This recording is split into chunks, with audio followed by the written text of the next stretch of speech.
Okay. So Okay, sir. yeah.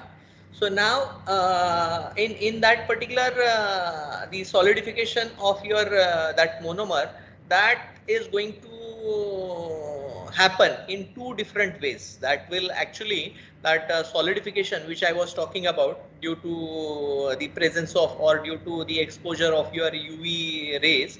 So UV lasers. So that is going to happen. That is going to happen in two different way. The first approach, that is called as your that is known as your free surface approach. That is called as your free surface mode. That is called as the free surface mode. And the another one, that is called as the what we call, it is the fixed surface mode. It is called as the fixed surface mode. So as what is the difference between these two? In case of your free surface mode, in case of your free surface mode, that solidification is going to happen. The solidification is going to occur at the interface of your resin and that of your air. Okay, so in this particular mode, in this particular case, you need to take care that these waves or the what you can say, no waves should form, or rather in other word, in simple word, what I will say, you have to make sure that that slanting, just a minute bacha lo.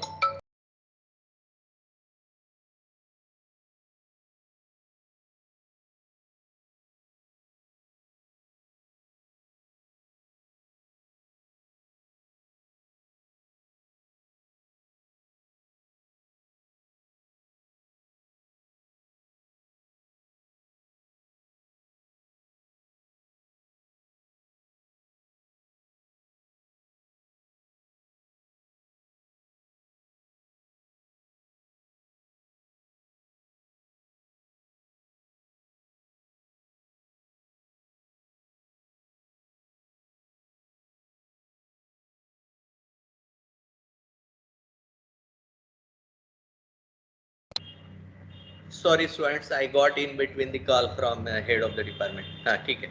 So one approach, that is your free surface solidification mode, and the other one, that is called as the fixed surface mode. So I was telling you that in case of your that free surface mode, in case of your free surface mode, you have to take care, you need to take care that this particular that liquid, okay, that liquid surface, that should not slant, that should not slant. I mean ki you have to make sure that that the proper horizontal layer, that you need to maintain. You have to make sure that ki you are keeping it all the time, that layer should be at the same level in the entire that container. Nowhere you should found that it is slightly been slanted. Okay, so that care you have to take. Otherwise what is going to happen, have you understood? Suppose by chance, suppose this is your container, let's say this is your container, let's say, and in this particular container, in this container, uh, in this particular container, let's say this is the your layer. Okay, this is your layer surface. Okay, now this particular layer surface, let's say here at this point, this distance from the base is something else, and here at this point the distance is something else. So due to that, what is going to happen, we are saying that we are going to prepare the components layer by layer. Okay, so if by chance this particular level gets disturbed, so in that particular case, the thickness of the layer, thickness of the layer, that will be affected. So for that reason, in case of especially in that free surface mode, what I told you, that particular solidification that is going to happen. Now this is say my free liquid resin. So here just above it, what is there? There will be air. So that solidification is going to happen at the due to the heat received from that of your those lasers. So at the interface of that of your resin and that of the air. Okay. Now, in case of your that fixed mode, in case of your fixed surface mode, that resin you need to store that raw material which we are using. So that you need to store in that container with a transparent window. What you have to do, you have to make sure that you have to keep one small opening, which is a transparent one, and at the same time that particular transparent window that should get exposure. Okay, and the solidification is going to occur at the stable window and that of your resin ka interface, stable that of window and that resin ka interface. So that will be the case in case of your fixed surface mode. Okay, so in this particular case, that elevator that is going to move in a vertically upward direction. In this particular case, that elevator will move up as the step as I mean ki a bottom up building approach that is going to happen in case of your that fixed mode approach. Okay, so this is what we have discussed in the previous session. At the same time, as far as that fundamental your STL process is concerned, so if you remember, I talked about the that there are two basic parts. One is called as the scanning stereolithography, and the other one that is called as the projection stereolithography. So as far as that scanning STL is concerned, so in case of your scanning STL, that laser beam that is rastered on to a particular surface only. Okay, now the parts which you are going to construct, so that these parts are constructed in a what I can say in point by point manner, or in line by line fashion. Okay, so that has been that is happening in case of your scanning STL method. And in case of your this projection STL, the other part that I told you last time, that is your projection STL. So that parallel fabrication, this is nothing but we call sometimes it as a parallel fabrication process, in which all your voxels, so in the layer are being exposed at the same time. Okay, so that is the main thing, main difference between your that scanning STL and that of your projection STL. Okay, so then the other thing that apart from the other your processes, if you remember, I talked about the dimensions of the part also. So the maximum build size, maximum size of the part that you can obtain with the help of this particular process. So that is your 1500 millimeter by 750 millimeter by 550 millimeter by your 550 millimeter. So this is the maximum size of your part that you can develop with the help of that STL. And apart from that, as far as the resolution is concerned, resolution along that Z direction or along that vertical direction, so that resolution along that vertical direction, so that was 0.04 inches, somewhere around, sorry, my bad, 0.004 inches, 0.004 inches. So that is the resolution. This is the resolution number that I am giving you along that Z direction. That is, up to that level you can control the thickness of each layer. I mean this is the minimum layer thickness that you can control with the help of this particular thing. Now apart from that, if you see the overall cost of that particular process in comparison to your other processes, it is a bit costly.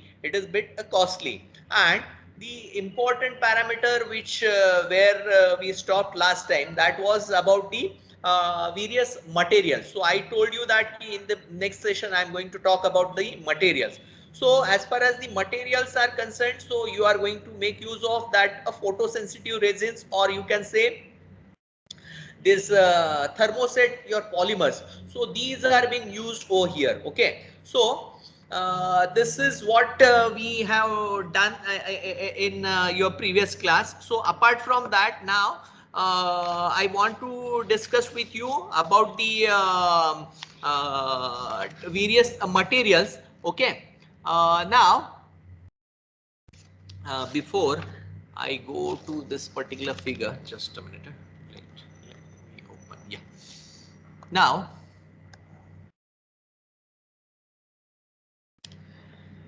so as far as the materials are concerned, as far as the various materials are concerned, so these days you have the large number of material. We have the large number of materials which are available for this rapid prototyping process. Okay, just a minute.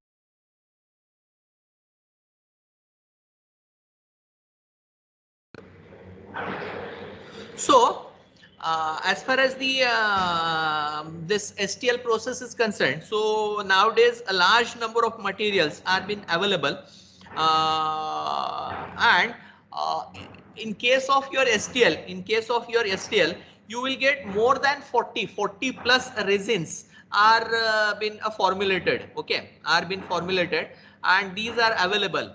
Now, the first, if you are interested in the first photopolymer material that was used for the first time for that stereolithography, so it was very strong, but at the same time as if it was a strong resin. So due to that, the components or the products that you are going to develop, so they were a bit brittle. Okay, but nowadays there are many resins that you will found which are going to fulfill the specific market the specific requirements of the specific needs of the market that get fulfilled by those various materials, and that requires some specific mechanical properties, and uh, you can specific mechanical properties that gets reassembled with the materials that are being used for the mass production, process. Okay, uh, like the materials that components that you are going to produce with the help of, say, injection molding. So whatever the properties that you are expecting in the raw material that has been used for that of your injection molding, so those properties you should have over here. Now, apart from that, these days another requirement is that they are a bit of flexible material. But one thing, let me tell you, this resins that easily you can copy those mechanical properties of a commonly used thermoplastics, nano, yeah, ceramic filled resins, so are available at this particular days. Okay, so uh, the various commercially available resins in terms of their mechanical properties, such as the your flexural modulus. So here in this particular material, here this is a particular table, or sorry, this is a typical your bar chart, wherein along that y-axis you can see the flexural modulus. As I was telling you that that particular material, raw material which we are using, so it must be a flexible. So when you're talking about that flexibility, so that time obvious the one parameter which will come, or the parameter which becomes important, that is your flexural modulus. Okay, so in this particular case, in this particular figure, that flexural modulus in megapascal, that has been taken along that y-axis, and some of the material, not all the material, few materials which are popular like here all these are again the what you can say, the trade names like this first one, that is your proto tool 20. Okay, so then these are the different trade names. Okay, these are the different trade names. Bluestone 3D. Okay, then that 5530. Okay, so these are the various trade names given for the various material. Now after from this particular table, what you will come to know, I was insisting, I was talking about that the material that we are using, that should have a highest flexibility. So in that particular material, looking at this particular bar chart, you will found that these two materials, which one? This two materials, that is your proto tool 20L and that bluestone. So these are the two material which are having the highest your flexural modulus of order, say around 9,000 megapascal. Okay, so the as far as the flexibility is concerned, from the flexibility point of view, these are the two material which are having the highest flexural modulus. And apart from that, on an average, these are few materials which are having their flexural modulus in the range of 2000 to 3000. For this two, it is close to this thing. So when we are comparing this particular material, so this is the important property that you have to keep in mind. Now apart from this particular materials, nowadays some advanced materials, apart from this particular material, some advanced material like your ceramic based material, yeah, metallic materials are also available. So this stereolithography of the ceramic and metallic materials, this was investigated in last 10 year or so. So a power of that laser, that is not high enough to allow that material to allow the melting of that metallic particles. Okay, therefore that photocurable resins is used as a mixture, as what you can say, as a matrix material, but it is not high enough, to allow the melting of that metallic particles. Okay, now the other thing which I told you, that is your hydrogel materials have been also introduced in the stereolithography process, and they are the cross link polymer structures. Okay, which are swollen by the water, which are been swollen by the sometimes it is called as the hydrophilic. Okay, and that can be widely used in the medical applications, that particular hydrogel. So that is used for making the parts of parts which are required for the hospitals. Okay, so for that purpose we are using those hydrogels. Now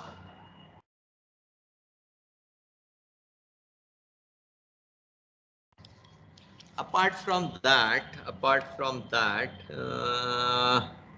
yeah, so as far as the quality of your that STL process is concerned, so that can be fully controlled, since more than 10 to 15 number of parameters that can be modified at the will. And what are those parameters? So the parameters like your, what is the power of your laser?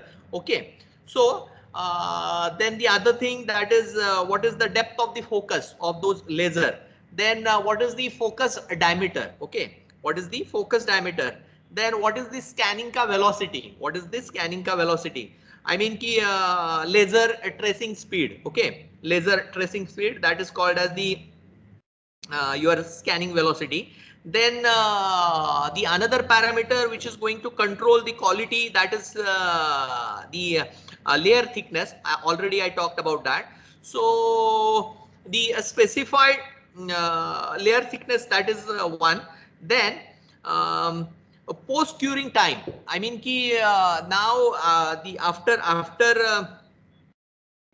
the separation, after the separation from your base, okay, how much amount of time it is going to take. Okay, the time for that raw material which is going to take, for which it is going that prototype will be placed in your UV oven or UV rays for the solidification purpose. So that is nothing but that is your post curing time. Okay. Then the another parameter that is going to control the quality of your this thing, quality of those parts, that is your hatch spacing and the hatch style. Okay, so this is the new word that I used, that is that hatch spacing and hatch style. So as far as that hatch spacing is concerned, so that is nothing but that is the what you can say, that is the distance separable distance between the each hatch vector. Okay, and that hatch style.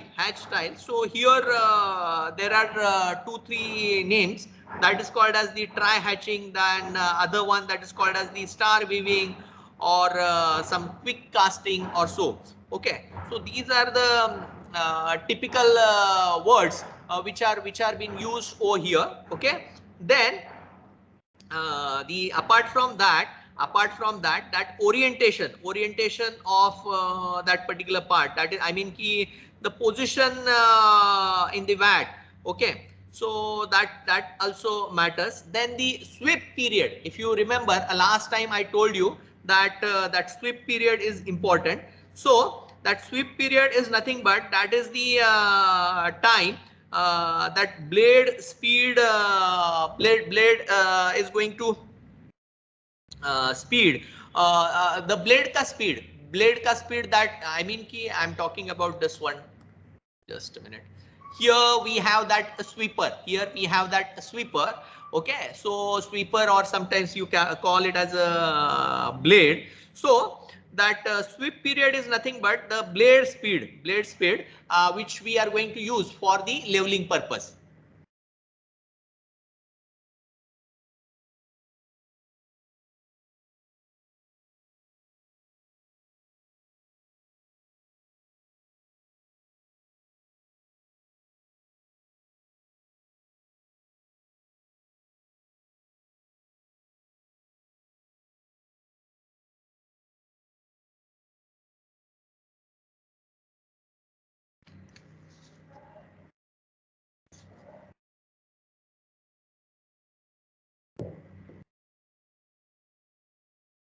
Students, yeah.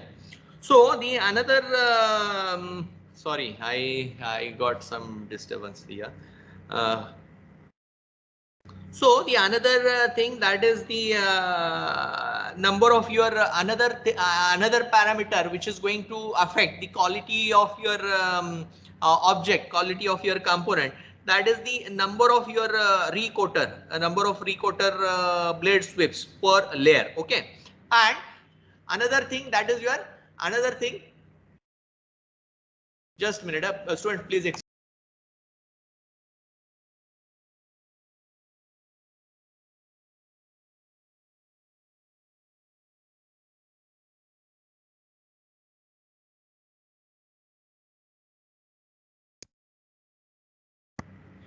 So the sorry, students.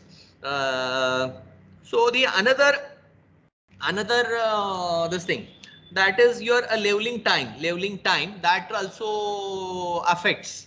So as far as that leveling time is concerned, so that is the amount of time that you need to allow that resin for setting, or setting after recoating, after your recoating. what I said, that leveling time along that z direction, that is nothing but that is the amount of time allowed to the raising for setting after recoating, after your recoating. Okay, then already we talked about that post curing duration. So that post curing duration, that is going to vary, that is going to vary from the component to component, from the raw material that you are going to use. So that also matters as far as the quality of your surface finish, quality of your component is concerned. So that post, that is also one of the important parameter. Now these are the things that are there. Then apart from that, as far as the various, if you ask me, about the advantages, disadvantages of that STL process or the other processes that we have discussed till now. So quickly, if I have to tell you the advantages, you can say that the speed, okay, or the rate at which you are processing the parts. So it is a faster one. Then the another important parameter that you can say over here, that is the resolution. Okay, the resolution of this particular parts. So that is also a good enough. And in this particular case, there is no need of extra additional support material. Okay, extra additional support materials are not required over here.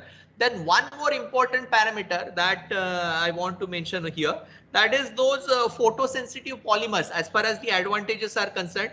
So those photosensitive polymers, they are all having the acceptable mechanical properties. Okay, now if you ask me about the demerits, so as far as the demerits are concerned, so this cost of those equipments, so that initial cost of those equipments, that is very, very high, so expensive. And though the we in the advantages, I said that the required, all the required mechanical properties are there in those photosensitive polymers. But the disadvantage of this particular process, that is the cost of that particular material, raw material. Okay, cost of that photosensitive polymers, so that is high. Okay, so materials, so that is the one thing.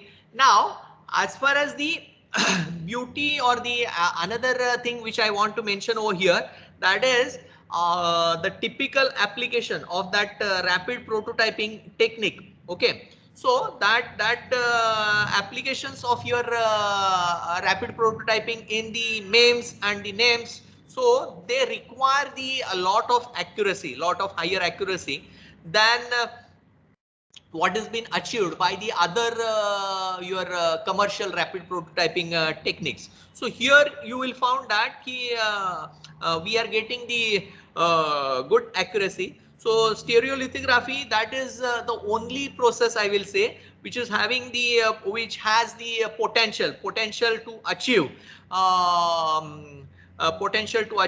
the required fabrication tolerance. Okay, to to become qualify for those MEMS and for those names. Okay, for those MEMS and the names.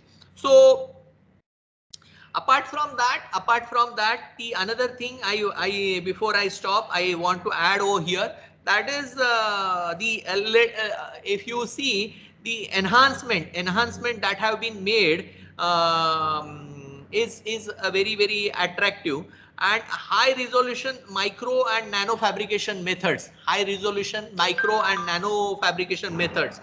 being developed. Okay, right now let me stop here. We have one just a minute. before one department meeting is going on, so I have to go there. So most of the things I have shared with you. If anything, do you have any doubt? You can ask me, or else I need to stop. No, sir, no doubt. Okay. Now, mostly